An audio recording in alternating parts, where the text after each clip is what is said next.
안녕하세요. 오태민입니다. 네, 오늘은 지난 시간에 이어서 비트코인의 작동 원리를 좀 여러분들이 이해할 수 있도록 말씀드릴게요. 우리가 여러분들 비트코인 하면 어떤 이미지가 떠오르세요? 지금 제 뒤에 걸려있는 저런 동전의 이미지가 떠오르지 않으신가요? 비트코인을 이해하는 데 가장 방해가 되는 것이 바로 이런 이미지입니다.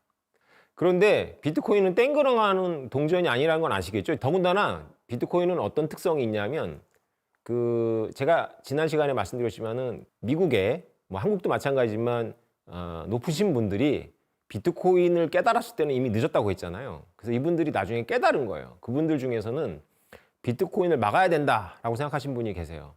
2016년인가 15년으로 기억이 되는데요. 비트코인을 들고 미국에 입국하는 사람들은 모두 신고하고 자기가 들고 나갈 때도 신고하라라는 그런 법을 발의를 했어요. 그 법이 통과된 건 아닌데요. 그 법이 발의됐을 때 저 같은 비트코이너들은 배꼽을 잡고 웃었습니다. 왜 그랬을까요? 네, 비트코인은 들고 다닐 수가 없습니다. 그러니까 비트코인을 제가 남들에게 전달한다는 것 자체도 틀린 말입니다. 제가 지난 시간에는 철수가 순이한테 돈을 전달하듯이 비트코인을 전달한다 그랬는데요. 비트코인은 들고 다닐 수도 없고 전달하는 것도 아닙니다. 바로 여기서 많은 분들의 오해가 이제 시작이 돼서 비트코인을 이해를 멈추죠. 걱정하지 마세요. 제가 오늘 여러분들한테 100% 이해를 시켜드리겠습니다.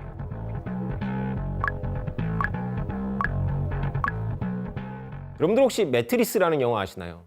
예, 아마 다 아실 겁니다. 매트리스 영화에서는 이런 현실이 코드로 되어 있다고 하잖아요.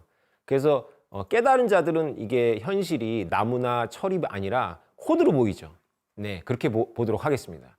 커다란 빌딩이 있다고 생각해 보세요. 그 빌딩은 호텔입니다. 그걸 코드로 여러분들 보세요. 이게 바로 비트코인입니다. 무슨 말이냐면요. 비트코인은 매년 조금씩 늘어나도록 되어 있어요. 사실은 10분마다 늘어나도록 되어 있어요. 근데 그거는 너무 복잡하니까 이 빌딩은 매년 한 층씩 올라간다고 우리가 생각을 해보죠. 이미 13년이 됐으니까 지금 한 130층까지 올라온 거고 앞으로 한 50층 올라가면 이제 이 빌딩은 끝난 겁니다. 층은 계속 올라가는데 요새 빌딩들이 어떻게 만드냐면 그 안에 인테리어를 다 하지 않습니다. 왜냐하면 어떤 사람들은 30평을 쓰고 어떤 사람들은 50평을 쓰니까 그냥 배선만 깔아놓고 전기나 이런 것만 해놓고 놔두는 거죠. 그런 거라고 생각하시면 됩니다. 코드로 이루어져 있고 굉장히 유연하다고 생각해 보세요. 근데 이 빌딩은 호텔입니다. 이 호텔이 바로 비트코인입니다. 이런 편의상 1비트코인을 룸 하나라고, 이 호텔의 룸 하나라고 생각해 보죠. 이 호텔의 룸을 딱 보시면 이제 방문들이 쭉 있을 거 아닙니까? 그러면 여러분 룸 앞에 딱 쓰는 겁니다. 그러면 명패가 있는데 이게 디지털 명패입니다. 디지털 명패가 걸려 있고 거기에 여러분 이름이 써 있어요. 그리고 거기엔 열쇠 구멍이 있겠죠. 자, 비트코인을 철수가 순이한테 준다는 게 무슨 의미냐면 철수가 자기 이름이 써 있는 룸 앞에서 그 열쇠 구멍에다가 자기 열쇠를 꽂아 넣습니다. 그리고 문을 엽니다. 그리고 방에 안 들어가요. 예, 아무것도 없으니까 안 들어갑니다. 문을 열고 닫습니다. 닫으면 명패 이름이 순이로 바뀌어 있습니다. 그러면 이제 철수가 자기 열쇠로 그 문을 열 수 있을까요? 없을까요? 네, 못 엽니다. 그러면 그 문은 누가 열 수 있어요? 네, 순이가 와서 순이 열쇠로 열 수 있습니다. 그래서 그 방은 이제 철수 거에서 순이 걸로 이전이 된 겁니다. 주인이 바뀐 거죠. 그럼 여러분 이런 생각을 할 수가 있어요. 야, 1비트코인씩만 거래하냐? 네, 당연히 그렇지 않겠죠.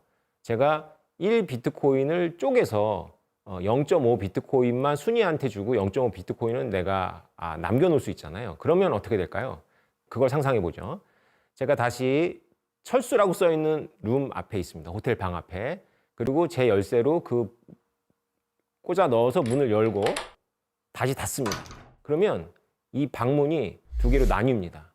이게 왜 가능하냐면요. 제가 처음에 말씀드렸지만 매트리스의 코드로 만들어진 빌딩이라서 가능합니다. 그러면 한 평짜리 방이 두 평으로 나뉘니까 0.5평, 0.5평이 된 거죠. 빌딩의 크기에는 차이가 생길까요? 안 생길까요? 네, 당연히 생기지 않죠. 네, 호텔 룸의 크기가 바뀐 겁니다. 그래서 방 하나는 역시 제 이름 철수라고 써 있는 거고요. 방 하나는 이제 순이 이름으로 명패가 생기고 열쇠 구멍이 생깁니다. 그래서 0.5 그 방에 순이라고 써 있는 방문은 순이가 와서 순이 열쇠로 열어야 되고요. 0.5로 되어 있는 그 방은 제가 여전히 또 열 수 있습니다. 그래서 이 호텔 방들은 어떤 방은 한 평이고 어떤 방은 10평이고 어떤 방은 0.1평이고 심지어는 1억 분의 1평 방도 있습니다. 왜냐하면 비트코인이 1억 분의 1로 쪼개지거든요. 이 빌딩의 안에 있는 호텔의 개수는, 방의 개수는 항상 바뀝니다. 네. 그리고 방의 평수도 항상 바뀌고. 왜냐하면 사람들이 끊임없이 거래를 하니까요. 이것이 바로 비트코인이에요. 그래서 비트코인은 무한히 쪼개진다고 생각할 수 있기 때문에 이 한 평짜리 방을 여러 방으로 나눠서도 각자의 누군가의 방으로 만들어줄 수 있고요. 또 여러 명이 여러 개의 방을 합쳐서 한 명한테 줄 수도 있겠죠. 네, 각자 열쇠를 다 열어가지고 그 사람 이름을 써서 문을 닫으면 그 명패가 한 사람으로 바뀌면서 흩어져 있던 여러 방들이 한 방으로 합쳐집니다. 네, 여러분들 이런 생각하시나요? 3층에 있던 방하고 5층에 있던 방하고 합쳐가지고 이게 어떻게 연결되는지. 예. 물리적인 세계에서는 안 되는데 여긴 디지털이잖아요. 그래서 됩니다. 그래서 합쳐집니다. 그래서 늘 언제나 최신 형태의 소유권을 가지고 있습니다. 여기서부터가 이제 중요한데요. 이 빌딩이 어디 있는 걸까요? 이 빌딩이 우리들의 상상 속에 있을까요? 네, 이 빌딩이 누군가의 컴퓨터에 있습니다. 그리고 그 컴퓨터가 전 세계에 수만 개가 흩어져 있어요. 그리고 이 수만 개의 컴퓨터 속에 이 똑같은 빌딩의 이미지가 똑같이 들어가 있습니다. 그래서 정부가 없앨 수가 없어요. 정부가 이거를 없애려면 이 수만 개의 컴퓨터를 다 찾아가지고 한꺼번에 다 딜리트를 해야 됩니다. 가능할까요? 불가능하죠. 그래서 여러분들이 알고 있는 그 51% 공격도 사실상 불가능한 겁니다. 그거는 나중에 다시 설명드리도록 하고요. 자, 이 호텔을 조금 더 여러분들 요새 나오는 그 NFT라는 개념하고 연결해서 다시 또 설명을 드릴게요. 지금 제가 설명한 호텔은 방 안에 여러분들이 들어갔어요? 안 들어갔어요? 안 들어갔죠. 네. 그냥 방문만 열고 닫으면 명패 이름이 바뀌고 있고 소유권이 바뀌었잖아요. 그죠? 자, 그런데 여러분들이 방문을 열고 여러분 호텔 방에 남한테 안 줘요, 아직. 제 이름이 명패가 있고 제가 제 열쇠로 열었습니다. 그리고 그 안에다가 제가 꽃병을 둬요. 그리고 다시 문을 닫습니다. 그럼 명패 이름이 안 바뀌어요. 왜냐하면 제가 아무한테도 안 줬거든. 꽃병만 놨어요. 자, 이 호텔방은 다른 호텔방하고 동일해요? 달라요? 네, 다릅니다. 그래서 이것을 대체 가능하지 않다. 이렇게 해서 요새 이것을 non-fungible 이렇게 부릅니다. 그런데요, 이 호텔방도 제가 아무리 꽃병을 넣었어도 한 평짜리이기 때문에 제가 쪼개면 이 꽃병이 없어져요. 그걸 또 어떻게 없어지냐고 묻지 마세요. 이건 디지털이기 때문에 가능한 겁니다. 네. 그리고 다른 방하고 합쳐도 없어져요. 그래서 이 꽃병을 유지하려면 요 방 그대로 제가 누군가에게 줘야 돼요. 요거를 그래서 저처럼 비트코인 초기에 비트코인을 발견한 사람들, 이더리움 만든 비탈리 뷰테린 이런 사람들은 요 기능에 주목을 했어요. 요거를 우리가 칼라드 코인이라고 합니다. 칼라드 코인은 뭐라고 번역되냐면요. 기념주화로 번역이 돼요. 여러분 88 올림픽 기념주화 뭐 이런 거 있잖아요. 우리 어렸을 때. 그러면 그것은 500원짜리인데 500원인가요? 88 올림픽 기념주화인데 그걸 500원짜리로다가 이렇게 호떡 사 먹는 사람은 아무도 없어요. 그죠? 그거는 놔뒀다면 그게 5만 원도 되고 50만 원도 되는 거잖아요. 네. 그래서 다른 비트코인하고 달리 내가 꽃병을 놨기 때문에 이것을 기념주화처럼 만들 수 있다. 이래서 이것을 칼라드 코인이라고 부르는데요. 꽃병만 넣을 수 있을까요? 네. 여기다가 주식의 증표를 넣을 수 있겠죠. 또 뭘 넣을 수 있을까요? 네. 여기다 그림을 넣을 수 있습니다. 그림을 걸어 놓는 거예요. 내 호텔방에는. 그리고 여기다가 음원을 넣을 수도 있겠죠. 비트코인이라는 호텔에 여러분들이 뭔가를 새겨 넣으면 여러분 말고는 아무도 못 바꿉니다. 그 정상적으로 여러분들이 문을 열고 그걸 바꾸기 전까지는 아무도 이 기록을 바꿀 수가 없으니까 누구든지 그 기록이 제대로 원본의 기록이라는 걸 인정할 수가 있죠. 이것이 등기소잖아요. 유변조가 불가능한 거죠. 그래서 요새는 이 호텔방 문을 열어서 여기다 꽃병도 넣고 뭐 액자도 걸고 뭐 디지털 이미지도 넣고 아바타도 넣고 해가지고 NFT라 그래서 거창한 이름으로 대체 불가능한 토큰 이렇게 만들어가지고 지금 엄청나게 막 산업이 일어나고 있습니다. 네, 이게 다 비트코인의 원리에서 나오는 거예요.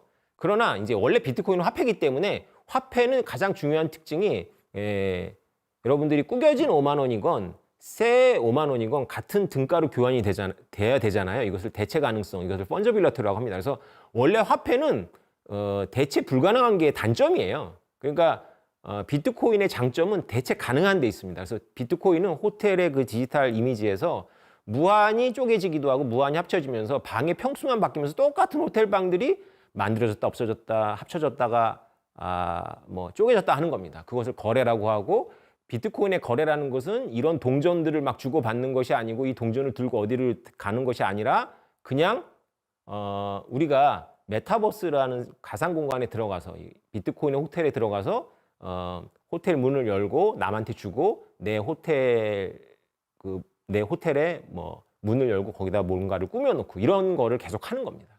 네, 세계 어디에서나 할 수 있죠. 그래서 비트코인은 애초에 국경이란 개념이 없기 때문에 국경에 너무나 민감한 현대 금융 시스템을 운영하는 IMF나 한국은행이나 중국의 그 중앙은행이나 미국의 연준이 너무나 골치가 아픈 거예요. 자, 그러면 이제 약속한 대로 제가 51% 공격에 대해서 말씀을 드릴게요.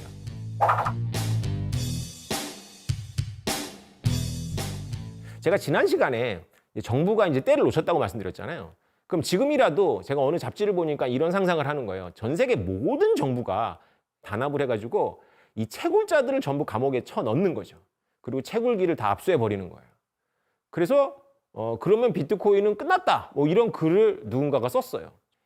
기본적인 원리를 모르니까 이런 오해를 하는 거예요. 자, 비트코인을 깰 수 있었을 때는 왜 지났냐 하면 채굴자들을 억제했을 때 비트코인 시스템한테 치명적인 위해를 가할 수 있는 시점은 이제 끝난 겁니다. 지금은 채굴자들에게 위해를 가해도 비트코인 시스템은 건재합니다. 왜 그럴까요?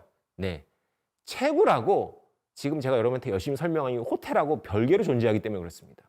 다시 말해서 채굴자들이 하는 것은 뭐냐면 이 호텔의 거래를 업데이트할 때 이것을 공증하는 심판자들이고요. 이 빌딩의 복사본은 그냥 자원하는 사람들이 자기 컴퓨터에 넣어놨어요. 그리고 이 사람들은 정보가 찾을 수가 없어요. 세상에는 참 돈과는 상관없이 이상하게 행동하는 사람들이 굉장히 많거든요. 요번에 우크라이나에도 용병들이 막 가잖아요. 자기 나라도 아닌데 우크라이나 사람들 도우려고 목숨 걸고 가는 사람들 있잖아요. 그런 사람들이 이 비트코인 세계에도 많아서 자기 컴퓨터를 그냥 이 빌딩을 다 넣는데 할애를 해가지고 2주 동안 그걸 다운받아가지고 넣어놓은 사람들이 너무나 많은 거예요. 그러면 정부가 이제 채굴자들을 그 상상처럼 억제하면 어떻게 될까요? 그러면 거래가 기록이 되지 않는 거는 맞아요. 거래가 기록이 되지 않는 건 맞는데 원래 정상적인 거래들은 훼손이 됐을까요? 안 됐을까요? 네, 멀쩡하잖아요.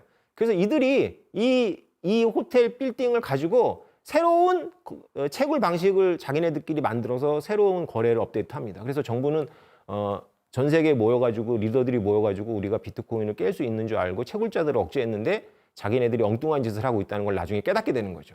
왜냐하면 51% 공격이라는 게 무슨 뜻이냐면 채굴의 이 파워를 이 공증하는 사람들 중에 51% 민주주의 방식이라고 생각해서 다수결이라고 생각해서 51%로 확보하면 뭘 할 수 있는 거냐면 내가 문을 열었어요. 그리고 순이한테 줬잖아요. 그러고 나서 이거를 내가 채굴 파워를 갖고 있으니까 내가 취소를 시켜. 10분 안에. 그리고 나서 취소를 했으니까 순이는 자기 방인 줄 알았는데 순이 열쇠가 안 먹혀. 계속 철수 방이야. 그래 놓고 이것을 내가 영희한테 다시 줄 수 있어. 내가 채굴 파워를 갖고 있으니까. 그리고 이것을 다시 내가 민수한테 줄 수 있어. 그러니까 순이는 이게 정상적인 비트코인인 줄 알고 받았는데 나중에 보니까 문이 안 열려.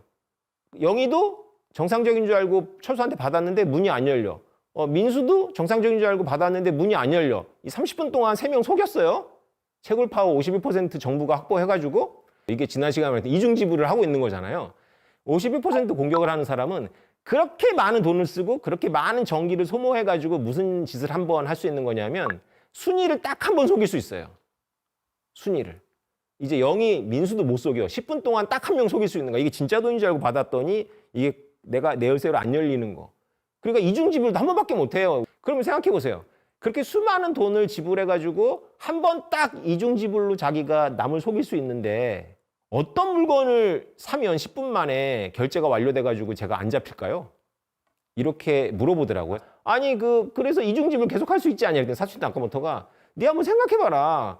2번은 못 속이는데 도대체 무슨 물건을 10분 안에 주면서 그렇게 엄청난 물건을 네가 팔 수 있겠냐? 항구에서 엄청난 석탄이나 석유나 철강을 실어가지고 10분 만에 항구에서 도망갈 수 있어요? 여러분 이런 생각할 수 있겠죠. 고호의 그림 정도면 괜찮지 않을까요? 여러분들이 고호의 그림을 갖고 있어. 누가 비트코인을 50%의 파워를 갖고 있어. 그래서 여러분한테 고호의 그림, 해바라기 그림을 엄청난 거를 여러분한테 비트코인을 주고 샀어. 여러분 10분 안 기다리고 비트코인을 믿으니까 그림 내줬어. 그리고 이 사람 트럭으로 싣고 나가면서 전화해가지고 자기 채굴 하는 직원들한테 야, 그 비트코인 취소시켜. 이렇게 하는 게 거의 유일한데 고거의 그림을 파는 여러분의 그 화랑이라면 10분 동안 차 마시고 얘기하면서 좀 기다리지 않겠어요? 사실은요, 우리가 이거를 다 알고 있어요. 우리가 슈퍼나 이렇게 길에서 이렇게 얼마 안 되는 것들을 살 때는 우리가 위패인지 전부 확인 안 하잖아요. 왜냐하면 그거 위패를 확인하는 비용보다는 그냥 믿는 게 더 싼 거예요. 그죠? 비트코인도 마찬가지예요. 그래서 비트코인도 51%의 채굴 파워를 장악한다 할지라도 별 의미가 이제 없는 게 뭐냐면 해봐야 이중지불을 한 번밖에 못 속이고 게다가 그렇게 우리가 스포일 됐다고 하죠. 그 스포일된 빌딩들은 이 전 세계에 참여하고 정상적인 그 빌딩들을 복사하고 있는 사람들이 자기 컴퓨터에 넣지 않습니다. 자기 컴퓨터에는 스포일되기 전에 빌딩들만 가지고 있는 거예요. 그래서 정부가 채굴자들을 전부 억제해가지고 억압해가지고 계속 뭔가 할 때는 이 사람들이 업데이트를 안 하고 있는 거죠.